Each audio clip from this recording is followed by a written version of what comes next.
Bonjour à tous, nouvelle vidéo sur Squid Game, donc la série qui fait parler énormément d'elle en ce moment, sur laquelle j'étais tombé il y a quelques semaines, vraiment par hasard, parce que sur Netflix, ne sachant pas trop quoi regarder, je suis allé sur le top et il était déjà dans le top 3, si je me souviens bien. Ce qui est amusant, c'est qu'après l'avoir enchaîné, quelques jours après, voilà, commençait à voir les premières reviews par rapport à ça et je suis tombé vraiment sur les articles qui en faisaient l'apologie et ce pourquoi justement c'était devenu de plus en plus viral. Mais bref, on peut se demander quel va être le lien direct entre une série qui implique un jeu où les participants essayent de gagner une énorme somme d'argent tout en risquant de se faire tuer à chaque fois qu'ils se font éliminer, et la première application de rencontre, Tinder. La réalité. Ça fait depuis bien longtemps que je n'étais pas tombé sur une série où il n'y avait pas la binarité que l'on connaît entre vraiment le bien, le mal, les gentils et les méchants sont très facilement discernables, et où enfin, même dans le camp des gentils, on est obligé de faire des actions qui sont peut-être moralement répréhensibles, parce qu'en fait, il n'y a pas d'autre choix. Pour une fois, on est vraiment sur quelque chose de plus proche du réel et de la vie de tous les jours, où on ne peut pas être parfaitement moral de manière systématique, et où la notion de bien et de mal est caricaturée. Alors je préfère prévenir dès le début, ici, je vais même pas spoiler, je vais carrément expliquer toute l'histoire de la série avec tous les retournements. Enfin bref, tout va être décortiqué. Donc à bien comprendre que si tu n'as pas vu la série, que tu comptes la voir, coupe la vidéo maintenant et va la regarder, car je n'oublierai pas le moindre détail. Alors je vais poser les bases. Il s'agit ici d'un jeu d'argent dont les réels joueurs ne sont pas ceux qui nous sont à la base présentés. Les réels joueurs sont des personnes immensément riches qui vont parier sur les joueurs du jeu que l'on suit au fur et à mesure des épisodes. On commence avec un demi-millier de joueurs, et ces joueurs vont jouer à 4 grands jeux qui vont les éliminer au fur et à mesure, sachant qu'une élimination ici est la mort. Il n'y aura qu'un seul gagnant qui pourra gagner une somme équivalente à plusieurs millions d'euros. Et les joueurs ont tous un point commun, c'est celui d'être dans une telle détresse financière qu'ils sont prêts à mettre leur vie en jeu pour pouvoir s'en sortir. Alors maintenant que les bases sont posées, quels sont les différents éléments présents dans cette série et qui peuvent être ramenés à Tinder? Eh bien c'est relativement simple. Il y a déjà l'énorme tirelire que l'on revoit à maintes reprises dans la série, qui va être en fait la fille qui t'intéresse. Ça peut paraître une comparaison un peu rude, mais c'est un peu le cas. Car Tinder est un marché où il n'est pas difficile de comprendre où se trouve l'offre et où se trouve la demande. Je le répète à nouveau, en étant une fille, sans mettre de photos, sans mettre de bio et sans aborder, on peut quand même se retrouver à se faire matcher, aborder et même inviter. Voilà donc pourquoi le match va être ici représenté par la tirelire géante. Les joueurs, évidemment, vont être les mecs qui vont être intéressés par cette fille et ce profil. Et les gardes habillés en rose avec des formes géométriques sur le visage vont être l'ensemble des règles de sélection induites par la fille et auxquelles tu vas devoir te confronter. Car à nouveau, la séduction est quelque chose qui respecte des règles. Quoi qu'on en dise, il n'y a pas de hasard. Si quelqu'un est attiré par toi, c'est que tu as dégagé quelque chose d'attirant. Car être soi-même en soi ne veut rien réellement dire. Et ton soi-même en s'adressant à son petit cousin de 4 ans, et ton soi-même en s'adressant à son potentiel futur patron lors d'un entretien. Non, on est des êtres multifacettes. Il y a notre facette pour s'adresser à un enfant en bas âge, il y a notre facette pour s'adresser à un supérieur hiérarchique. Et normalement, il devrait aussi y avoir une facette pour savoir comment s'adresser à son potentiel date. C'est quelque chose qui ne nous est pas inculqué. Beaucoup vont croire à tort que dans ce cas-là, on va dire être soi-même, c'est-à-dire se comporter comme on se comporterait avec ses amis. Sauf que le problème, c'est qu'avoir un comportement amical, ça n'apporte pas grand-chose d'autre hormis des amis. Donc si tu t'es inscrit sur Tinder, je pense que tu cherches un peu plus que des amis.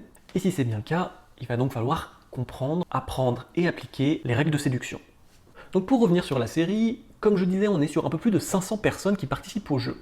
Pour débuter, je dirais que c'est un peu plus de 500 personnes sont en fait les personnes qui avaient un profil suffisamment intéressant, avec une bio et des photos suffisamment attrayantes, pour passer la première sélection.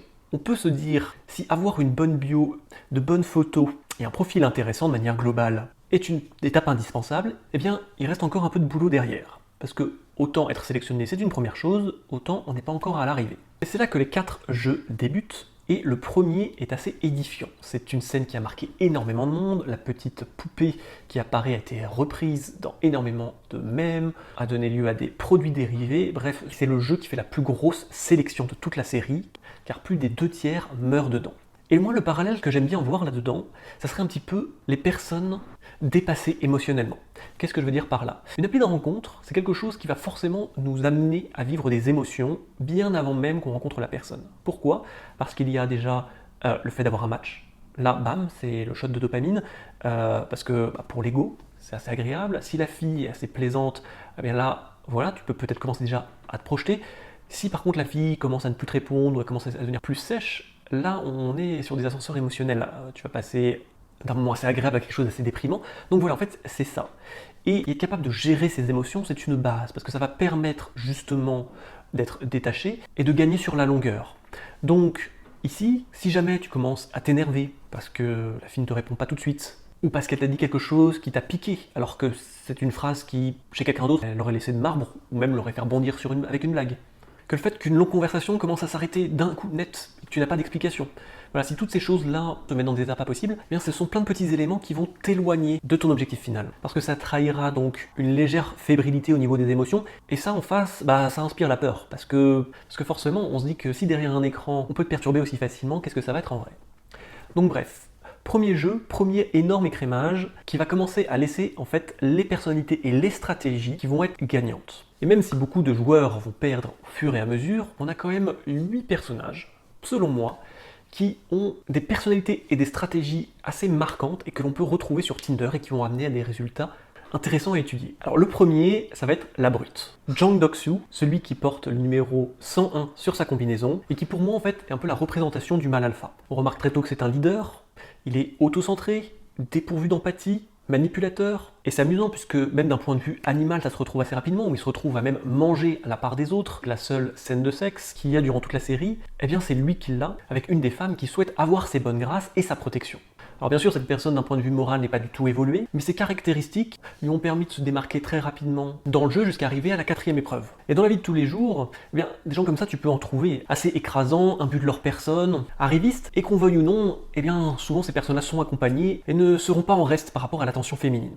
Alors après, je te rassure, ce n'est pas l'unique personnalité qui attire la gente féminine, elle l'attire tout de même, il faut en être conscient, et il y a possibilité de réussir tout en gardant son intégrité. J'aimerais parler de Oh-il-nam, mais ce n'est pas forcément intéressant puisque en fait dans le film il est joueur et créateur. En fait c'est lui qui est à la base de toute cette énorme machinerie, et le problème c'est qu'on apprend qu'il a un cancer au niveau du cerveau, il a des moments d'égarement, et en même temps il joue, c'est un acteur, puisqu'il sait exactement ce qui va se passer, il est dans le jeu avec les autres, il y a même un moment où il est censé avoir perdu, on entend une balle, il ne se fait pas tuer, donc c'est toujours compliqué de savoir s'il joue, s'il est en état de perte de conscience, mais néanmoins, il arrive quand même à attirer la sympathie, et son esprit d'équipe, son extraversion, sa bienveillance et son émerveillement récurrent face aux choses en font des caractéristiques qui rendent quelqu'un attachant et qui étaient quand même intéressant de souligner. On va passer maintenant au personnage féminin avec Kang Se-byok, le numéro 67, qui a beaucoup plu au public, alors bien sûr, de par le fait d'être une fille assez jolie, mais il y a des traits de personnalité qui sont non négligeables dans le monde de la séduction.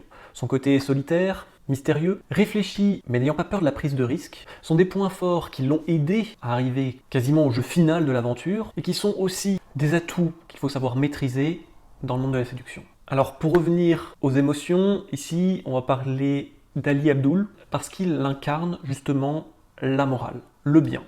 C'est la personne qui se fait exploiter, qui se sacrifie pour sa famille, qui va néanmoins quand même aider les personnes, quitte à prendre des risques, qui va avoir une gentillesse, une loyauté sans faille, mais malheureusement, dans tout ce package, il y a aussi la naïveté. La naïveté qui va justement faire qu'il va se faire trahir et qui va donc perdre le jeu. Le problème, c'est qu'il y a beaucoup de personnes qui vont incarner un peu ce personnage, par exemple sur Tinder, qui vont être gentilles, loyales, honnêtes. Ce sont des qualités que je pense qu'on peut préserver, mais n'être que ça, ou le pousser à l'extrême avec des personnes que l'on ne connaît pas encore, c'est se tirer une balle dans le pied et c'est être dépendant de l'empathie de la personne en face. Ce que je veux dire, c'est qu'ici, justement, s'il a réussi à aller aussi loin, c'est parce qu'il a touché certains personnages qui étaient sensibles, comme le héros, et qu'il a pu faire donc partir d'une équipe.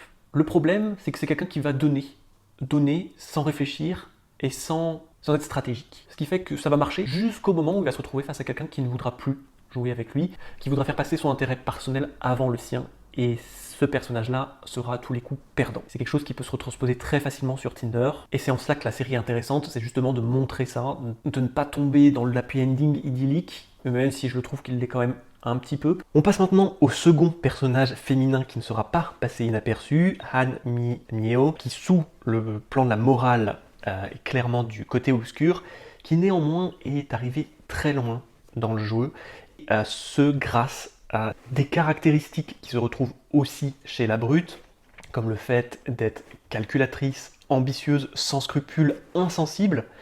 Et bref, elle va essayer de comprendre coûte que coûte comment fonctionne le jeu, comment rejoindre une équipe. Bref, elle a une telle déconnexion au niveau de l'empathie que ça lui permet justement de travailler uniquement sur la raison et de mettre en place des stratégies gagnantes. Alors tout ça a une limite, c'est le côté émotionnel car elle est aussi rancunière.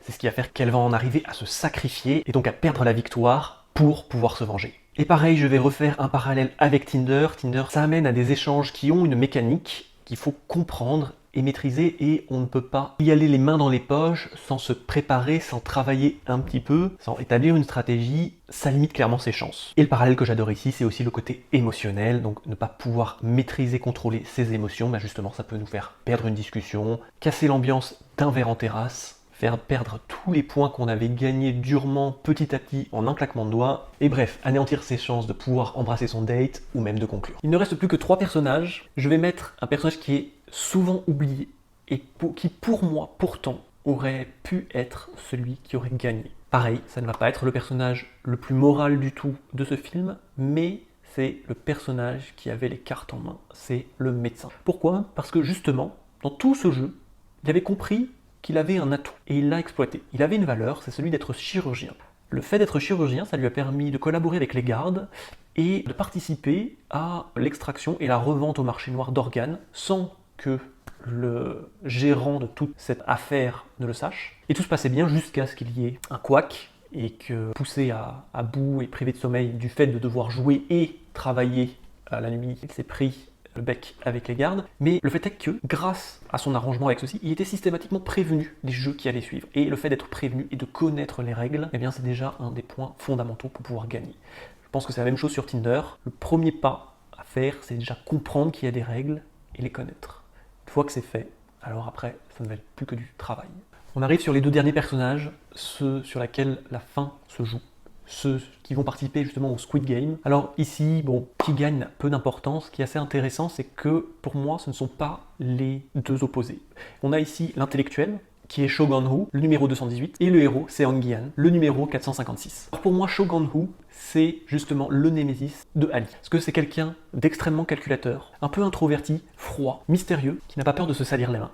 C'est ce qui va faire que justement lui aura pu passer les dernières étapes et au jeu final, contrairement à son alter ego. Alors tout ça est un peu triste, donc c'est pour ça qu'en fait la fin avec le héros, donc le numéro 456, c'est Han Gi-han, qui est le personnage justement qui est chaleureux, qui va se découvrir une honnêteté puisqu'on n'a plus le même personnage au début du film et à la fin du film. Justement, c'est toute cette aventure qui va permettre de le transformer, de lui faire gagner en intérêt. Mais il a une extraversion, il est explorer, il marche au feeling, il a une chaleur. Bref, une personne avec des traits de caractère qui sont relativement appréciés sur Tinder.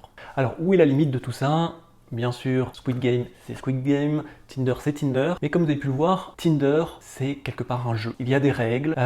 Attirer l'attention d'une fille, ça ne se fait pas en étant soi-même, hein. Il faut pousser un peu plus. Certains mecs, bien sûr, sont naturellement un peu comme ça, vont attirer l'attention, vont susciter un désir, mais ça reste une minorité. Si c'est pas quelque chose qui est naturel chez toi, alors justement c'est quelque chose qu'il faut observer, imiter et maîtriser. Et il y a pas mal de caractéristiques et même de stratégies qui s'appliquent dans la vie de tous les jours, qui vont fonctionner aussi bien que ce soit dans le monde professionnel que dans le monde de la séduction. Il n'y a pas besoin de chercher bien loin pour voir le point commun entre un entretien d'embauche et une présentation sur Tinder. Alors c'est parce que ce qui va en découler va être la même chose, séduire, intéresser et bref, se faire choisir.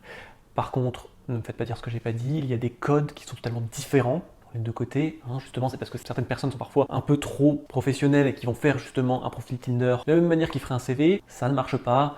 Comme à l'inverse, on ne se fait pas son CV comme on écrirait sa bio. Voilà, j'espère que ces petits parallèles t'auront fait peut-être réfléchir à la manière dont tu te présentes et comment tu abordes et que tu évolues dans les conversations avec les filles sur Tinder. S'il y a un des personnages auxquels tu t'identifies le plus, tu peux me le mettre en commentaire. Ce serait toujours intéressant de voir ce qui en ressort. Quant à moi, si tu veux en savoir plus sur mes accompagnements sur l'application de rencontre numéro 1, je te laisse faire un tour dans la description. Et je te dis à bientôt pour une prochaine vidéo. Ciao!